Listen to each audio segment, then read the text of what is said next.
সম্মানিত মাওলানা সাহেব, অন্যের জমিন এবং বাড়ি জোর করে দখল করে খাইলে কি হবে এই সম্পর্কে জানতে চাই। ভাইরে, অন্যের সম্পদ যদি জবরদখল করে কেউ, জোর করে আত্মসাৎ করে কেউ, গায়ের জোরে কারোর জমি কারোর সম্পদ যদি কেউ মেরে দেয়, খেয়ে ফেলে, নবী করিম সাল্লাল্লাহু আলাইহি সাল্লাম বলেছেন এই ব্যক্তির শাস্তি হবে, আল্লাহ রাব্বুল আলামিন এই ব্যক্তিকে সাতবক জমিনের নিচে ধসাতে থাকবেন, তার গলায় আল্লাহ তাআলা সপ্ত আসমান জমিন আল্লাহ তাআলা তার গলায় ঝুলিয়ে দিবেন। যারা অন্যায়ভাবে সম্পদ আত্মসাৎ করে, এরা কি সেগুলা সব ভোগ করতে পারে? ভাই, আমাদের প্রত্যেকটা মানুষের মধ্যে প্রবণতা আছে, আমরা চান্স পাইলেই অন্যের সম্পদ কিভাবে মারবো, অন্যকে কিভাবে ঠকাবো, অন্যকে কিভাবে আপনার পিছাবো, দুর্বল করব, তারটা কিভাবে মেরে খাবো, এই প্রবণতা আমাদের মধ্যে।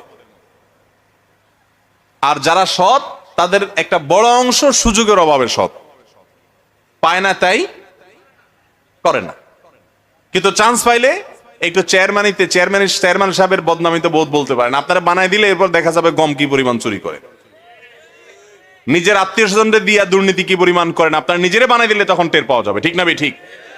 ভাইরা আমার, অন্যের সম্পদ আত্মসাৎ করাকে আল্লাহ রাব্বুল আলামিন শুধু হারাম করেছেন তা নয়, এর শাস্তি হবে কিরকম সেই পদ্ধতিও নবী করিম সাল্লাল্লাহু আলাইহি সাল্লাম বলে দিয়েছেন। যারা হারামখোর, হারাম কামাই করে, এরা হারাম কামাই করে এগুলা নিজে ভোগ করতে পারে না। এগুলা কে ভোগ করে? ভাই, ছেলে মেয়েরা, আত্মীয় স্বজনরা। ঠিক না ঠিক? কিয়ামতের দিন আল্লাহর কাছে কি ছেলে মেয়েরা জবাবদিহি করবে, না সে হারামখোরে জবাবদিহি করবে? তার চাইতে বোকা নির্বোধ কে হতে পারে যে অন্যায় করে সম্পদ কামাই করে ভোগ করে আরেকজনে জবাব দেওয়া লাগে তার?